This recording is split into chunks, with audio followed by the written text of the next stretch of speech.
नमस्कार दोस्तों। हरियाणा जी के सीरीज में मैं चंद्रहास एक बार फिर से आप सभी का स्वागत करता हूं। आशा करता हूं कि जितने भी सारे दर्शक होंगे बहुत ज़बरदस्त तरीके से वो एचएसएससी के एग्ज़ाम की तैयारी कर रहे होंगे। और प्यारे साथियों, इस स्पेशल बैच में बहुत ही ज़बरदस्त तरीके से हम हरियाणा जी के पढ़ रहे हैं। और मेरे द्वारा दी गई जानकारी दोस्तों आपको अच्छी लग रही है तो इस वीडियो को आप ज़्यादा से ज़्यादा स्टडी ग्रुप में शेयर भी करना। मेरे साथ में वीडियो पर अंत तक बने रहना क्योंकि वीडियो बहुत ही शानदार होने वाली है। वीडियो बड़ी ही ज़बरदस्त होने वाली है क्योंकि इसमें हम बिना बकवासबाजी के बहुत ही बेहतरीन तरीके से हरियाणा जी के पढ़ेंगे दोस्तों। एकदम सिस्टम हैंग हो जाएगा, फिल्टर चोक हो जाएंगे एचएसएससी वाले के भी। यहां से कुछ भी क्वेश्चन पूछे ना, खोपड़ी में मारो, सीधे पर्सन की खोपड़ी में। तो प्यारे साथियों, आज बड़ा ही जबरदस्त टॉपिक है अपने पास में दोस्तों। और उस टॉपिक का नाम है अपने पास में, हम हरियाणा के अंदर जो मेजर कैनाल हैं, प्रमुख जो नहरें हैं, उनके बारे में पढ़ेंगे। हरियाणा की प्रमुख नहरों के बारे में पढ़ेंगे। हरियाणा की प्रमुख नहरों के बारे में हम जानेंगे। आप मेरे साथ में वीडियो पर अंत तक जरूर बने रहना क्योंकि आज की वीडियो बड़ी ही जबरदस्त, बड़ी ही शानदार होने वाली है। तो अंत तक जरूर बने रहना। तो दोस्तों, आज हम हरियाणा राज्य की, हरियाणा की जो प्रमुख नहरें हैं, हरियाणा की जो प्रमुख नहरें हैं, उन प्रमुख नहरों के बारे में जानेंगे। ध्यान रखना, बड़े ही शानदार तरीके से हम हरियाणा राज्य की नहरों के बारे में पढ़ेंगे। हरियाणा की जो प्रमुख कैनाल हैं उनके बारे के अंदर पढ़ेंगे दोस्तों। इस प्रकार से हम मान लेते हैं कि अपने पास में ये जो है, ये हरियाणा का इस प्रकार से पूर्वी छोर है। ये इस प्रकार से, ये देश की राजधानी दिल्ली पड़ती है। आगे जाएंगे हम फरीदाबाद। ये इस प्रकार से हम मान लेते हैं कि अपने पास में ये हरियाणा है। कुछ इस प्रकार से ये हरियाणा की उत्तर पूर्वी सीमा है। एक बार मान के चलिएगा, आप मान के चले, बहुत जबरदस्त तरीके से पढ़ेंगे। ये अपने पास में दोस्तों क्या है? हरियाणा। ये अपने पास में दोस्तों क्या है? तो आप बताएंगे उत्तर प्रदेश। ये उत्तर प्रदेश हरियाणा के कितने जिलों के साथ में लगता है? तो आप बता देना। उत्तर प्रदेश हरियाणा के 7 जिलों के साथ में लगता है। और आज का अपना जो दोस्तों टॉपिक है ना, विशेष रूप से इस वीडियो का टॉपिक है वो हरियाणा के अंदर जो प्रमुख नहरें हैं, नहरों का अध्ययन करेंगे, प्रमुख नहरों के बारे में पढ़ेंगे। तो प्यारे साथियों, हरियाणा की जो सबसे पुरानी और प्रसिद्ध नहर है उसका नाम है पश्चिमी यमुना नहर, वेस्टर्न यमुना कैनाल। तो सबसे पहले आज हम हरियाणा की सबसे पुरानी और पश्चिमी यमुना नहर का अध्ययन करेंगे। भाई दोस्तों, यहां से अपने पास में एक नदी बहती है जिसका नाम क्या है? जो हरियाणा के पूर्वी छोर के ऊपर बहती है उसका नाम क्या है? तो आप बताएंगे यमुना नदी। ये देश की राजधानी दिल्ली है, यमुना नदी।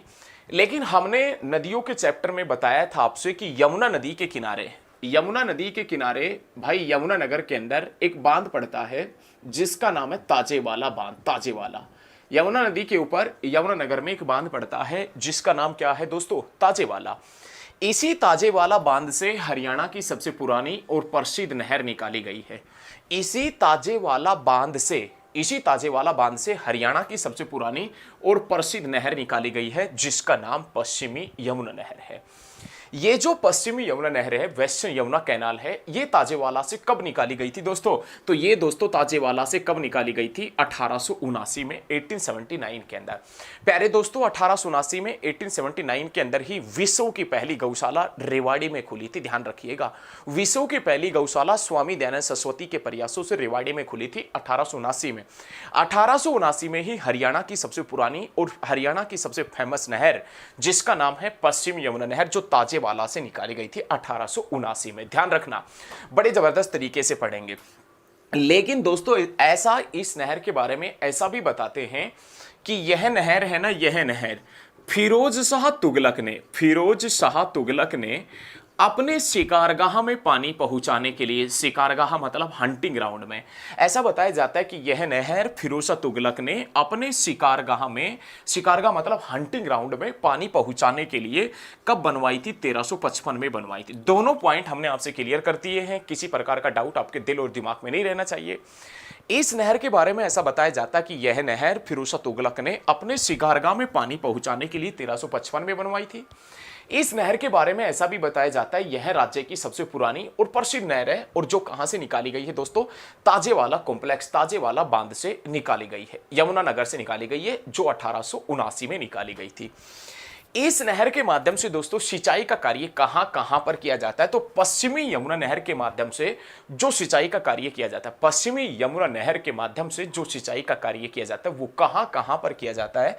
तो दोस्तों आप बताएंगे, एक अपने पास में नाम आता है करनाल में, एक अपने पास में नाम आता है दोस्तों पानीपत में, एक अपने पास में नाम आता है दोस्तों सोनीपत में, एक अपने पास में दोस्तों नाम आता है रोहतक में, एक अपने पास में नाम आता है झज्जर में, एक अपने पास में दोस्तों नाम आता है हिसार में, और एक अपने पास में नाम आता है राजस्थान। इस नहर के माध्यम से सिंचाई की जाती है करनाल में, पानीपत में, सोनीपत में, हिसार, झज्जर, रोहतक और राजस्थान और दिल्ली तक के इलाकों में पश्चिमी यमुना नहर के माध्यम से सिंचाई की जाती है। बड़े जबरदस्त तरीके से पढ़ेंगे, वीडियो को साथ के साथ में दोस्तों शेयर करते रहिएगा, ठीक है।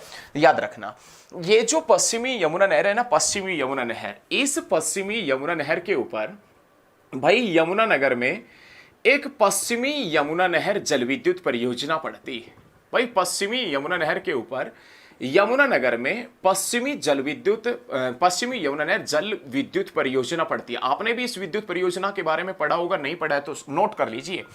पश्चिमी यमुना नहर के ऊपर यमुनानगर में पश्चिमी Yamuna canal, western Yamuna canal hydro power project पड़ता है। पश्चिमी यमुना नहर जल विद्युत परियोजना है पश्चिमी यमुना नहर के ऊपर यमुनानगर में। लेकिन ये जो पश्चिमी यमुना नहर जल विद्युत परियोजना है यमुनानगर में, ये कब बनी थी? तो आप बताएंगे दोस्तों 1977 में। और किसके सहयोग से बनी थी? तो दोस्तों आप बता देना, जापान के सहयोग से बनी थी। और इसकी उत्पादन क्षमता कितनी है दोस्तों? इसकी उत्पादन क्षमता 1600 मेगावाट है। बहुत जबरदस्त। पश्चिमी यमुना नहर के ऊपर यमुनानगर में पश्चिमी यमुना नहर जल विद्युत परियोजना है जो 1977 में बनी थी, जो जापान की सहायता से बनी थी। और दोस्तों जो 1600 मेगावाट, जिसकी उत्पादन क्षमता 1600 मेगावाट है, ये ध्यान रखिएगा। लेकिन प्यारे साथियों, मैं आपसे बता दूं कि सोनीपत डिस्ट्रिक्ट की घटना है, सोनीपत की। इस सोनीपत के अंदर एक ककरोई सूक्ष्म जल विद्युत परियोजना है। सोनीपत में ककरोई सूक्ष्म जल विद्युत परियोजना है, जल विद्युत परियोजना। और सोनीपत में जो ककरोई सूक्ष्म जल विद्युत परियोजना है ना दोस्तों, ये कब बनी थी? तो आप बता देना 1999 में बनी थी। और दोस्तों इसकी उत्पादन क्षमता कितना मेगावाट है? तो आप बताएंगे 300 मेगावाट इसकी उत्पादन क्षमता है। बहुत जबरदस्त भाई साहब। ककरोई हाइड्रो पावर प्रोजेक्ट, ककरोई सूक्ष्म जल विद्युत परियोजना कहां है? सोनीपत में। और कितने मेगावाट से है? 300 मेगावाट से।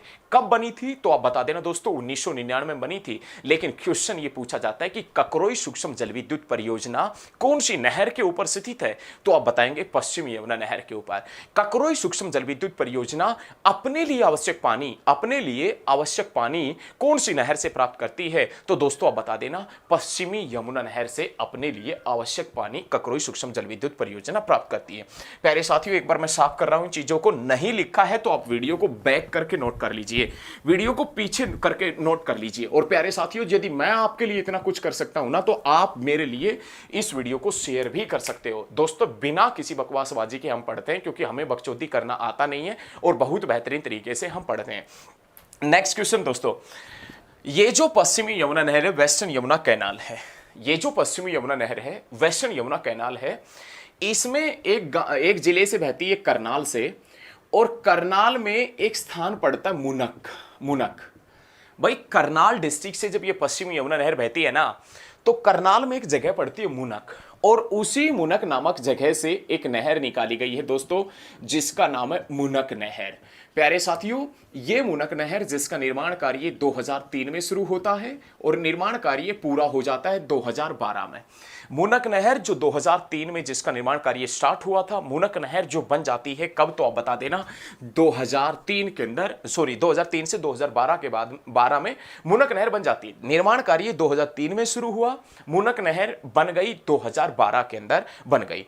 और इस मुनक नहर को लेकर दोस्तों हरियाणा और दिल्ली के बीच में विवाद है। हरियाणा और दिल्ली के बीच में जो विवाद है ना, वो कौन सी नहर को लेकर है? तो प्यारे साथियों आप बता देना मुनक नहर। मुनक नहर कहां से निकाली गई है? करनाल में मुनक नामक जगह से निकाली गई है। इस मुनक नहर को लेकर विवाद है किस किस के बीच में? तो हरियाणा और दिल्ली के बीच में मुनक नहर को लेकर विवाद है। ध्यान रखिएगा, बहुत जबरदस्त क्वेश्चन। बहुत ही शानदार तरीके से हम पढ़ रहे हैं, बड़े जबरदस्त तरीके से। हरियाणा और दिल्ली के बीच में विवाद है कौन सी नहर को लेकर, तो आप बताएंगे दोस्तों मुनक नहर को लेकर। साफ कर रहा हूं, साफ कर रहा हूं। यदि आपने नहीं लिखे हैं तो वीडियो को आप बैक करके लिख लीजिए, बहुत जबरदस्त पढ़ेंगे, बहुत जबरदस्त। उसके बाद में दोस्तों अपने पास में नाम आता है एक नहर जिसका नाम SYL नहर है। SYL नहर, जिसके ऊपर भाई साहब गाना भी बना था, लोगों ने वाहवाही भी लूटी थी। कुछ लोगों ने हरियाणा के अंदर इसका विरोध किया था, तो कुछ लोग सिद्धू मूसेवाला के पक्ष में भी आ गए थे। क्योंकि किसी भी तरीके से ना आज का समय ऐसा है कि किसी भी प्रकार से कोई भी बकवासबाजी करके बस व्यू बढ़ने चाहिए।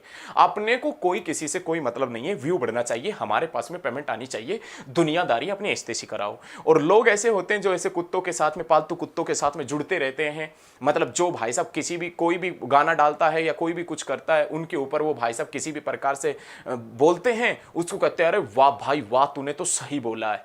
अभी सिद्धू मूसेवाला के ऊपर गाना आया था, हरियाणा के खिलाफ था वो गाना, SYL का टपका टपका नहीं देंगे, लेकिन उसके बावजूद भी भाई साहब हरियाणा के ही कुछ लोग सिद्धू मूसेवाला के पक्ष में बोलते हैं और कुछ लोग उनको चढ़ाते हैं भाई साहब चने के पेड़ के ऊपर, है ना, होते हैं। उनका कार्य यही है, काम पढ़ने लिखने का तो कोई काम है नहीं।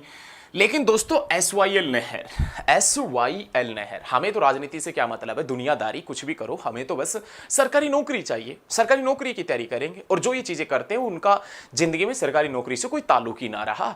देखो SYL नहर, SYL नहर का जिक्र करें ना दोस्तों, SYL नहर, ये जो SYL नहर है इसकी कुल लंबाई 212 किलोमीटर है। SYL का मतलब क्या समझते हो आप? S से सतलुज, Y से यमुना और L से लिंक, सतलुज यमुना लिंक नहर। ये जो सतलुज यमुना लिंक नहर है जिसकी लंबाई टोटल अपने पास में, जिसकी लंबाई कितना है 212 किलोमीटर, जिसकी टोटल लंबाई है SYL नहर की लंबाई है टोटल कितना किलोमीटर, तो दोस्तों आप बता देना 212 किलोमीटर, ठीक है, ध्यान रखिएगा। इसकी लंबाई का यदि जिक्र करें तो पंजाब के अंदर इसकी लंबाई कितना है 121 किलोमीटर, और हरियाणा के अंदर इसकी लंबाई कितनी है तो आप बता देना 91 किलोमीटर। 91 किलोमीटर हरियाणा में है और पंजाब में दोस्तों इसकी लंबाई कितना है 121 किलोमीटर है। इस SYL नहर का जिक्र करें तो SYL जो नहर है ना, SYL सतलुज यमुना लिंक नहर, जो ध्यान रखिएगा भाई साहब, ऊपर से एक नदी बहती है सतलुज, उस सतलुज नदी को ये नहर कौन सी नदी से जोड़ती है, कौन सी नहर से जोड़ती है, तो पश्चिमी यमुना नहर से जोड़ती है। ये अपने पास में SYL है जो 121 किलोमीटर तो पंजाब में बहती है, 91 किलोमीटर हरियाणा में बहती है, और ये जो SYL है सतलुज नदी को पश्चिमी यमुना नहर से जोड़ने वाली नहर है। इस नहर को लेकर, ये जो SYL नहर है, इस नहर को लेकर विवाद है किस किस के बीच में, हरियाणा और पंजाब के बीच में विवाद। प्यारे साथियों, हरियाणा और पंजाब के बीच में विवाद है, लेकिन SYL के पानी के बंटवारे को लेकर, SYL के पानी के बंटवारे को लेकर केंद्र सरकार ने, SYL के पानी के बंटवारे को लेकर केंद्र सरकार ने कब नोटिफिकेशन जारी किया था, तो दोस्तों आप बता देना 1976 में। SYL के पानी के बंटवारे को लेकर केंद्र सरकार ने नोटिफिकेशन कब जारी किया था, तो आप बता देना दोस्तों 1976 में पानी के बंटवारे को लेकर केंद्र सरकार ने नोटिफिकेशन, अधिसूचना हरियाणा और पंजाब के बीच में जारी की थी। ध्यान रखिएगा, ठीक है प्यारे साथियों, बड़े जबरदस्त तरीके से पढ़ रहे हैं, बहुत जबरदस्त तरीके से, तो ये चीजें ध्यान रखना। उसके बाद में दोस्तों अपने पास में एक बहुत ही खतरनाक नहर आती है, और उस नहर का नाम क्या है, तो दोस्तों आप बता देना भाखड़ा नहर। उसके बाद में अपने पास में नाम आते हैं भाखड़ा नहर। भाखड़ा नहर नाम से ही पता लग रहा है कि ये भाखड़ा नहर कौन से बांध से निकाली गई होगी। तो दोस्तों भाखड़ा नहर है ना, भाखड़ा नहर, ये कौन से बांध से निकाली गई है, तो आप बता देना भाखड़ा बांध से। प्यारे दोस्तों आपको मालूम होगा, आपने पढ़ा होगा, यहां से एक नदी बहती है जिसका नाम क्या है, सतलुज नदी, जिसका दूसरा नाम सतुद्री है, और इस सतलुज नदी के ऊपर एक बांध बना है जिसका नाम है भाखड़ा बांध, और ये भाखड़ा बांध जिसकी नींव सर छोटू राम ने 1933 में रखी थी। अरे भाखड़ा बांध जो सतलुज नदी के ऊपर है, अरे भाखड़ा बांध जो पंजाब में है, अरे दोस्तों भाखड़ा बांध जो विश्व का सबसे ऊंचा गुरुत्वाकर्षण बांध है, विश्व का सबसे ऊंचा गुरुत्वाकर्षण भाखड़ा बांध है, और यह भाखड़ा बांध जो 1933 के अंदर बना था, जिसकी नींव सर छोटू राम ने रखी थी। सर छोटू राम जो हरियाणा से था, सर छोटू राम हरियाणा से। प्यारे साथियों बड़े जबरदस्त तरीके से पढ़ेंगे भाखड़ा नहर। भाखड़ा नहर जो भाखड़ा बांध पंजाब से निकाली गई है, जो भाखड़ा बांध पंजाब से निकाली गई है, यह भाखड़ा नहर पंजाब से निकलती है, तो पंजाब का एक कस्बा आता है पटियाला, पटियाला पंजाब का एक डिस्ट्रिक्ट आता है पटियाला, एक डिस्ट्रिक्ट आता है रूपनगर, और पटियाला और रूपनगर डिस्ट्रिक्ट से बहती हुई पहुंच जाती है हरियाणा की सीमा के ऊपर। और यहां पर एक गांव पड़ता है हरियाणा का जिसका नाम है अजीमगढ़ गांव। अजीमगढ़ गांव, अजीमगढ़ गांव, अजीमगढ़ गांव। और ये अजीमगढ़ जो गांव है दोस्तों, वो कौन से कस्बे का गांव है? तो टोहाना कस्बा पड़ता है। एक कस्बा है जिसका नाम क्या है? टोहाना। भाई यहां पर देखो भाखड़ा नहर है ना, भाखड़ा नहर, भाखड़ा नहर पंजाब के पटियाला और रूपनगर डिस्ट्रिक्ट से बहती हुई पहुंच जाती है हरियाणा के बॉर्डर के ऊपर। लेकिन जहां हरियाणा के बॉर्डर के ऊपर पहुंचती है ना, वहां पर डिस्ट्रिक्ट होता है फतेहाबाद। फतेहाबाद का कस्बा होता है टोहाना, और टोहाना का गांव होता है अजीमगढ़। इस अजीमगढ़ गांव से भाखड़ा नहर हरियाणा में एंट्री मारती है, भाखड़ा नहर हरियाणा में प्रवेश करती है। और यहां से प्रवेश करने के बाद दोस्तों, ये भाखड़ा नहर बहती है फतेहाबाद में, हिसार में और सिरसा में। भाखड़ा नहर सिरसा में, हिसार में और फतेहाबाद के अंदर सिंचाई का कार्य करती है। क्वेश्चन पूछेगा कि इनमें से कौन से जिले में भाखड़ा नहर सिंचाई नहीं करती, तो फतेहाबाद, हिसार, सिरसा के अलावा कोई डिस्ट्रिक्ट आ जाए तो उसमें भाखड़ा नहर सिंचाई करती ही नहीं। भाखड़ा नहर जो पंजाब के रोपड़ जिले में स्थित भाखड़ा बांध से निकाली गई है, जो पंजाब के रूपनगर और पटियाला डिस्ट्रिक्ट से बहती हुई पहुंच जाती है हरियाणा के बॉर्डर के ऊपर। और जब हरियाणा के बॉर्डर पर पहुंचती है तो वहां हरियाणा का जिला फतेहाबाद होता है, फतेहाबाद का कस्बा टोहाना होता है, टोहाना का गांव अजीमगढ़ होता है। वहां से ये हरियाणा में प्रवेश करती है और ये नहर फतेहाबाद, हिसार और सिरसा के अंदर सिंचाई का कार्य करती है। ध्यान रखना दोस्तों, बड़ी शानदार नहर है। इस भाखड़ा नहर को पश्चिमी यमुना नहर से जोड़ा गया है। इस भाखड़ा नहर को पश्चिमी यमुना नहर से जोड़ा गया है। भाखड़ा नहर को पश्चिमी यमुना नहर से जोड़ा गया है दो फीडरों के माध्यम से। ध्यान रखिएगा, फीडर मतलब दो नहरों को आपस में जोड़ते हैं ना, छोटी नहरों के माध्यम से जोड़ा जाता है, उनको फीडर कहते हैं। दो फीडरों के माध्यम से जोड़ा गया। फर्स्ट जो फीडर है ना, फर्स्ट वाला, ये वाला जो फीडर है, इस फीडर का नाम क्या है तो आप बता देना दोस्तों, नरवाना शाखा लिंक। नरवाना शाखा लिंक, नरवाना शाखा लिंक। और ये जो नरवाना शाखा लिंक जो फीडर है ये वाला, इसके पानी की क्षमता कितनी है? इसके पानी की क्षमता कितनी है दोस्तों? तो 2700 क्यूसिक इसके पानी की क्षमता है। पानी की क्षमता को नहरों के अंदर किस में मापते हैं? क्यूसिक में मापते हैं, तो 2700 क्यूसिक। सेकंड जो अपने पास में आता है, जो भाखड़ा नहर को पश्चिमी यमुना नहर से जोड़ने वाला जो फीडर है, उस फीडर का नाम क्या है दोस्तों? तो बरवाला शाखा लिंक, बरवाला शाखा लिंक। और इसके पानी की क्षमता कितनी है? तो 1700 क्यूसिक है। बड़े जबरदस्त तरीके से पढ़ रहे हैं, किसी प्रकार का डाउट आपके दिल और दिमाग में नहीं रहना चाहिए। प्यारे साथियों, भाखड़ा नहर को पश्चिम यमुना नहर से जोड़ा गया है, और भाखड़ा नहर को पश्चिमी यमुना नहर से जोड़ा गया है दो फीडरों के माध्यम से। एक अपने पास में नाम आता है नरवाना शाखा लिंक 2700 क्यूसिक, एक अपने पास में नाम आता है बरवाला शाखा लिंक जिसकी क्षमता, पानी की क्षमता 1700 क्यूसिक है। ध्यान रखिएगा, बहुत जबरदस्त भाई साहब, बहुत जबरदस्त, शानदार। उसके बाद में दोस्तों इसी से एक नहर निकाली गई है, इसी से, जिसका नाम क्या है? भिवानी नहर। भिवानी नहर का जिक्र किया जाए तो भिवानी नहर कौन सी नहर से निकाली गई है? तो भिवानी नहर जो निकाली गई है ना, भिवानी नहर, वो दोस्तों भाखड़ा नहर से निकाली गई है। भिवानी नहर कहां से निकाली गई है तो आप बता देना, भाखड़ा नहर से निकाली गई है। भिवानी नहर के माध्यम से भिवानी जिले के अंदर ही सिंचाई का कार्य किया जाता है। लेकिन इसी भाखड़ा नहर से एक और नहर निकाली गई है, एक और नहर निकाली गई है जिसका नाम है जवाहरलाल नेहरू, जवाहरलाल नेहरू उत्थापक नहर। जवाहरलाल नेहरू उत्थापक, उत्थापक, ये उत्थापक नहर है, मतलब सिंचाई, मतलब लिफ्ट वाली नहर है भाई, लिफ्ट वाली नहर। तो जवाहरलाल नेहरू उत्थापक सिंचाई जो नहर है वो भाखड़ा नहर से निकाली गई है, भाखड़ा नहर से। और इस जवाहरलाल नेहरू उत्थापक सिंचाई नहर से कौन से जिले में सिंचाई का कार्य किया जाता है? तो प्यारे साथियों आप बता देना, महेंद्रगढ़ में सिंचाई का कार्य किया जाता है, महेंद्रगढ़ में। और इस नहर में पहली बार पानी कब आया था दोस्तों? तो आप बता देना 1976 में इस नहर में पहली बार पानी आया था। प्यारे साथियों, बड़ा ही जबरदस्त क्वेश्चन है।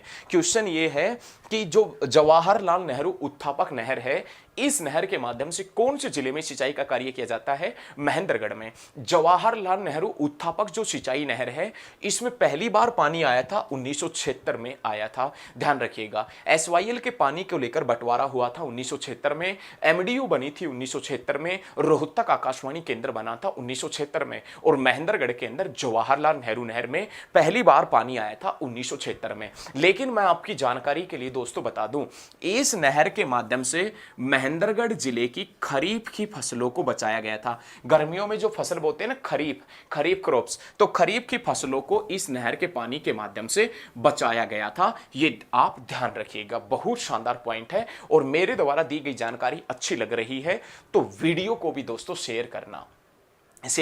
उसके बाद देखो, बड़े शानदार तरीके से अपन पढ़ रहे हैं। उसके बाद में दोस्तों अपने पास में यहां पर एक नाम आता है, ये अपने पास में यमुना नदी बहती है, समझ रहे हो। और यमुना नदी जब दिल्ली के अंदर आती है तो दिल्ली में इस यमुना नदी के किनारे एक बांध पड़ता है जिसका नाम क्या है दोस्तों? ओखला बांध। यमुना नदी जब दिल्ली के अंदर आती है तो इसी दिल्ली के अंदर यमुना नदी के किनारे एक बांध पड़ता है जिसका नाम क्या है? ओखला बांध। इस ओखला बांध से एक नहर निकाली गई है जिसका नाम क्या है? तो आप बता देना, गुरुग्राम नहर। गुरुग्राम नहर। अरे ओखला बांध जो दिल्ली में है, ओखला बांध जो यमुना नदी के किनारे है, ध्यान रखिएगा, यमुना नदी के किनारे, और वो ओखला बांध जहां से एक नहर निकाली गई है जिसका नाम गुरुग्राम नहर है। और गुरुग्राम नहर के माध्यम से दोस्तों कहां कहां पर सिंचाई का कार्य किया जाता है? तो आप बता देना, गुरुग्राम में, फरीदाबाद में और पलवल में। गुरुग्राम नहर के माध्यम से हरियाणा के 3 जिलों में सिंचाई का कार्य किया जाता है जिसमें गुरुग्राम, फरीदाबाद और पलवल आता है। क्वेश्चन नहीं पूछता कि कहां कहां पर गुरुग्राम नहर के माध्यम से सिंचाई की जाती है, क्वेश्चन एग्जामिनर पूछता है कि इनमें से कौन से जिले में गुरुग्राम नहर सिंचाई नहीं करती? तो फरीदाबाद, पलवल और गुरुग्राम के अलावा जो भी डिस्ट्रिक्ट मिले, ध्यान रखना, उसमें सिंचाई का कार्य नहीं करती। और गुरुग्राम नहर जो ओखला बांध दिल्ली से निकाली गई है, ओखला बांध दिल्ली से निकाली गई है, ध्यान रखना। उसके बाद में दोस्तों भिवानी के ऊंचे क्षेत्रों के अंदर कुछ नहर सिंचाई का कार्य करती है। भिवानी के ऊंचे क्षेत्रों में, और भिवानी के ऊंचे क्षेत्रों में जो नहर सिंचाई का कार्य करती है वो लिफ्ट सिंचाई परियोजना के नाम से जानी जाती है। तो सबसे पहले अपने पास में नाम आता है, पहले आप भी हेडिंग डाल लीजिए, भिवानी के ऊंचे क्षेत्रों में सिंचाई करने वाली 3 महत्वपूर्ण परियोजना। भिवानी के ऊंचे क्षेत्रों में सिंचाई करने वाली 3 महत्वपूर्ण परियोजना कौन कौन सी है, उनके बारे में हम पढ़ेंगे। तो दोस्तों देखें, सबसे पहले अपने पास में नाम आता है जुई नहर परियोजना। लेकिन मैं आपसे एक क्वेश्चन बता दूं कि जुई नहर परियोजना जो 170 किलोमीटर लंबी है, 170 किलोमीटर, जो हिसार रेवाड़ी रेलमार्ग के सहारे 32,000 हेक्टेयर भूमि के अंदर सिंचाई का कार्य करती है। लेकिन प्यारे दोस्तों एक पॉइंट, बड़ा शानदार पॉइंट है, अब हम पढ़ रहे हैं भिवानी के अंदर सिंचाई करने वाली 3 महत्वपूर्ण लिफ्ट सिंचाई परियोजना। भिवानी के ऊंचे क्षेत्रों के अंदर पानी तो पहुंचता नहीं है, तो लिफ्ट लगा के ऊपर वाली नहर में पानी गिराया जाता है। आपने देखा होगा कभी एक नहर नीचे पड़ जाती है, एक ऊपर होती है, तो लिफ्ट के माध्यम से पानी गिराया जाता है ऊपर। तो भिवानी के ऊंचे क्षेत्रों में 3 महत्वपूर्ण लिफ्ट सिंचाई परियोजना काम करती है, उनका हम जिक्र कर रहे हैं। फर्स्ट ऑफ ऑल अपने पास में दोस्तों नाम आता है, एक नहर है जिसका नाम जुई नहर परियोजना है। जुई नहर परियोजना दोस्तों 170 किलोमीटर लंबी है, जो भिवानी हिसार रेलमार्ग के सहारे कितने हजार भूमि में सिंचाई का कार्य करती है? तो 32,000 हेक्टेयर भूमि में सिंचाई का कार्य करती है। लेकिन इस नहर का दूसरा नाम क्या है? तो आप बताएंगे दोस्तों, बंसीलाल नहर इस नहर का दूसरा नाम है। ये तो है फर्स्ट नहर।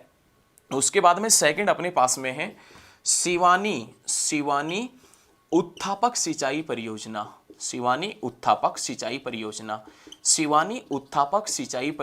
ध्यान रखना, सिवानी उत्थापक सिंचाई परियोजना जिसकी लंबाई 200 किलोमीटर है दोस्तों, 200 किलोमीटर, जो भिवानी जिले के अंदर सिंचाई का कार्य करती है, 200 किलोमीटर जिसकी लंबाई है। इस नहर के बारे में, इस सिंचाई परियोजना के बारे में ऐसा बताया जाता है, इस सिंचाई परियोजना के बारे में, कि इस सिंचाई परियोजना से भिवानी के अंदर 1 लाख हेक्टेयर भूमि के अंदर सिंचाई का कार्य किया जाता है। 1 लाख जो हेक्टेयर भूमि है ना, उसके अंदर भिवानी के अंदर सिंचाई का कार्य किया जाता है सिवानी उत्थापक सिंचाई परियोजना के तहत। सिवानी उत्थापक सिंचाई परियोजना जिसकी लंबाई का जिक्र करें तो 200 किलोमीटर जिसकी लंबाई है, ये आप ध्यान रखिएगा 200 किलोमीटर। लेकिन इस नहर का दूसरा नाम क्या है? इसी नहर का दूसरा नाम क्या है? तो दोस्तों आप बता देना, BN चक्रवर्ती नहर। BN चक्रवर्ती नहर, बीरेंद्र नारायण चक्रवर्ती नहर। BN चक्रवर्ती नहर इस नहर का दूसरा नाम है। BN चक्रवर्ती मतलब समझ रहे हो, बीरेंद्र नारायण चक्रवर्ती नहर। उसके बाद में थर्ड बहुत ही शानदार नहर है, बहुत ही जबरदस्त, जो भिवानी के ऊंचे क्षेत्रों में सिंचाई का कार्य करती है। वो थर्ड नहर कौन सी है, एक बार आप देखें। उसके बाद में अपने पास में नाम आता है दोस्तों लोहारू उत्थापक सिंचाई परियोजना। लोहारू उत्थापक सिंचाई परियोजना। और ये जो लोहारू उत्थापक सिंचाई परियोजना है ना रे, लोहारू उत्थापक सिंचाई परियोजना, इस लोहारू उत्थापक सिंचाई परियोजना की लंबाई कितना है दोस्तों? तो 225 किलोमीटर इसकी लंबाई है, 225 किलोमीटर। और लोहारू उत्थापक सिंचाई परियोजना जिसकी लंबाई 225 किलोमीटर है, इसको अन्य किस नाम से जानते हैं? तो आप बता देना दोस्तों, इंदिरा गांधी नहर के नाम से। इंदिरा गांधी नहर के नाम से इसे जाना जाता है। बहुत जबरदस्त लोहारू उत्थापक सिंचाई परियोजना जिसकी लंबाई 225 किलोमीटर है। लोहारू उत्थापक सिंचाई परियोजना के माध्यम से भिवानी के अंदर सिंचाई का कार्य किया जाता है। लोहारू उत्थापक सिंचाई परियोजना जिसका दूसरा नाम है इंदिरा गांधी नहर। ये 3 नहर है जो भिवानी के ऊंचे क्षेत्रों के अंदर सिंचाई का कार्य करती है। उसके बाद में दोस्तों बड़ी शानदार नहर है। एक नहर है जिसका नाम है दादोपुर शाहबाद नलवी नहर। दादोपुर शाहबाद नलवी नहर, ये क्वेश्चन HSSC ने एक बार पूछा भी था। दादोपुर शाहबाद नलवी नहर के माध्यम से कहां पर सिंचाई की जाती है? तो दादोपुर शाहबाद नलवी नहर के माध्यम से अंबाला में भाई साहब, कुरुक्षेत्र में, अंबाला कुरुक्षेत्र, और कहां पर? यमुनानगर में सिंचाई का कार्य किया जाता है। दादोपुर शाहबाद नलवी नहर के माध्यम से हरियाणा के कौन कौन से जिले में सिंचाई का कार्य किया जाता है? तो दोस्तों आप बताएंगे, अंबाला में, कुरुक्षेत्र में, यमुनानगर में सिंचाई का कार्य किया जाता है। दोस्तों वीडियो को अंत तक देखना, क्योंकि वीडियो के अंत में बहुत ही ज्यादा इंपॉर्टेंट क्वेश्चन करवाएंगे, वो आप देखना, जो एग्जाम की दृष्टि से बहुत ज्यादा इंपॉर्टेंट है। प्यारे साथियों, यहां पर एक सोनीपत डिस्ट्रिक्ट पड़ता है। सोनीपत के अंदर यहां पर एक नहर बहती है जिसका नाम है जवाहरलाल नेहरू नहर। जवाहरलाल नेहरू नहर। और ये जो जवाहरलाल नेहरू नहर है ना, यह हरियाणा राज्य की सबसे छोटी नहर है। भाई जवाहरलाल नेहरू नहर के माध्यम से कहां पर सिंचाई की जाती है? तो दोस्तों आप बता देना, सोनीपत में। और हरियाणा राज्य की सबसे छोटी जो नहर है वो कौन सी है? जवाहरलाल नेहरू नहर है। तो प्यारे साथियों, साथ में दोस्तों साथ में लिखते रहें। उसके बाद में नाम आता अहीरवाल क्षेत्र का। अहीरवाल में जो सिंचाई का कार्य किया जाता है वो लिफ्ट सिंचाई के माध्यम से, जो उत्थापक इरिगेशन लिफ्ट सिंचाई के माध्यम से अहीरवाल में सिंचाई का कार्य किया जाता है। उत्थापक सिंचाई परियोजनाओं के माध्यम से अहीरवाल में सिंचाई का कार्य किया जाता है। लेकिन अहीरवाल में दोस्तों अपने पास में विशेष रूप से नाम आता है किसका? रेवाड़ी का। और रेवाड़ी लिफ्ट सिंचाई परियोजना कौन सी परियोजना का हिस्सा है? तो आप बता देना, 5वीं परियोजना का हिस्सा है। दोस्तों एशिया महाद्वीप अथवा दक्षिण एशिया महाद्वीप अथवा भारत का पहला राज्य, दक्षिण एशिया अथवा भारत का पहला राज्य जिसने लिफ्ट सिंचाई परियोजना की शुरुआत की थी वो हरियाणा है। हरियाणा वो कौन सा राज्य है? हरियाणा राज्य। और हरियाणा में लिफ्ट सिंचाई परियोजना का जनक किसे कहा जाता है? हरियाणा में लिफ्ट सिंचाई परियोजना का जनक किसे कहा जाता है दोस्तों? तो चौधरी बंशीलाल को हरियाणा में लिफ्ट सिंचाई परियोजना का जनक कहा जाता है। चौधरी बंशीलाल, जिसको आधुनिक हरियाणा का निर्माता, हरियाणा का लौह पुरुष, हरियाणा का विकास पुरुष, और ध्यान रखिएगा चौधरी बंशीलाल, जिसको हरियाणा में लिफ्ट सिंचाई परियोजना का जनक भी कहा जाता है, ध्यान रखना। उसके बाद दोस्तों हरियाणा का जितना क्षेत्रफल है ना, हरियाणा का जितना क्षेत्रफल, एक बार मैं पूरे को ही साफ कर देता हूं, अब क्वेश्चन बनेंगे बस और उन्हीं क्वेश्चनों को हम समझेंगे। हरियाणा का दोस्तों जितना क्षेत्रफल है, हरियाणा का जितना क्षेत्रफल है उसके 60% हिस्से के ऊपर, 60% भाग के ऊपर सिंचाई की सुविधा उपलब्ध है। ध्यान रखना, हरियाणा का जितना क्षेत्रफल है उसके 60% हिस्से के ऊपर सिंचाई की सुविधा उपलब्ध है। और हरियाणा की कुल सिंचित भूमि मतलब इरिगेशन लैंड, हरियाणा की जो भी इरिगेटेड लैंड है, इरिगेटेड लैंड है या सिंचित भूमि है, हरियाणा की कुल सिंचित भूमि के लगभग 48% भाग के ऊपर सिंचाई की जाती है नहरों के माध्यम से। लगभग 51% भाग के ऊपर सिंचाई की जाती है नलकूपों के माध्यम से। और जो अन्य बच गई वो अन्य संसाधनों के माध्यम से सिंचाई का कार्य किया जाता है। ध्यान रखना प्यारे साथियों, हरियाणा के अंदर जो कुल सिंचित भूमि है उसके 48% भाग के ऊपर, लगभग 48% भाग के ऊपर नहरों द्वारा, 51% भाग के ऊपर नलकूपों द्वारा और अन्य संसाधनों के माध्यम से सिंचाई का कार्य किया जाता है। यह ध्यान रखिएगा, बहुत जबरदस्त। हरियाणा में सबसे ज्यादा ट्यूबवेल से सर्वाधिक सिंचाई कहां की जाती है? तो ट्यूबवेल से सर्वाधिक सिंचाई की जाती है दोस्तों यमुनानगर में ट्यूबवेल से सर्वाधिक सिंचाई की जाती है। हरियाणा में दोस्तों नलकूपों के माध्यम से सर्वाधिक सिंचाई कहां की जाती है? तो आप बताएंगे दोस्तों कैथल में की जाती है। लेकिन दोस्तों हरियाणा में पवन चक्की के माध्यम से सिंचाई कहां कहां की जाती है? पवन चक्की के माध्यम से हरियाणा में कहां कहां पर सिंचाई का कार्य किया जाता है? तो पवन चक्की के माध्यम से हरियाणा में भिवानी के अंदर सिंचाई का कार्य किया जाता है, रोहतक में, सोनीपत में और गुरुग्राम के अंदर। भिवानी, रोहतक, सोनीपत, गुरुग्राम में पवन चक्की के माध्यम से सिंचाई का कार्य किया जाता है। और पवन चक्की से सिंचाई का कार्य करने में हरियाणा का कौन सा देश सहयोग कर रहा है? तो आप बता देना जर्मनी व हॉलैंड हरियाणा का सहयोग कर रहा है। पवन चक्की के माध्यम से जो सिंचाई हो रही है उसमें सहयोग कर रहा है जर्मनी, और अपने पास में किसका नाम आता है? तो आप बताएंगे हॉलैंड का नाम आता है। जर्मनी और हॉलैंड सहयोग कर रहे हैं। अरे प्राचीन समय में 1833-34 में हरियाणा के अंदर जो अकाल आया था ना, उस अकाल को भाई साहब किस नाम से जानते हैं? तो आप बता देना नाबिया अकाल के नाम से। हरियाणा में 1833-34 में आए अकाल को किस नाम से जानते हैं? नाबिया अकाल के नाम से जानते हैं, नाबिया अकाल के नाम से। प्राचीन समय में जो सिंचित भूमि होती थी उसे किस नाम से जानते थे? चाही के नाम से। प्राचीन समय में जो सिंचित भूमि होती थी उसे किस नाम से जानते थे? चाही के नाम से। प्राचीन समय में जो वर्षा पर आधारित फसल थी उसको किस नाम से जानते थे?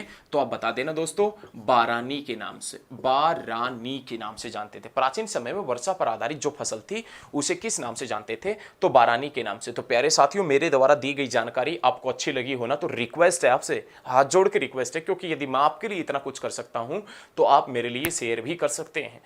तो आपसे रिक्वेस्ट है कि इस वीडियो को ज़्यादा से ज़्यादा स्टडी ग्रुप में शेयर करें और मेरे साथ में आप लगातार कंटिन्यू बने रहिए। बहुत ज़बरदस्त तरीके से हम हरियाणा जीके पढ़ेंगे, बहुत शानदार तरीके से हरियाणा जीके पढ़ रहे हैं, और इस बैच के अंदर तो हम बहुत ही ज़बरदस्त free of cost Haryana GK पढ़ेंगे। तो दोस्तों आज की इस वीडियो में इतना ही। जय हिंद, जय हरियाणा, धन्यवाद दोस्तों।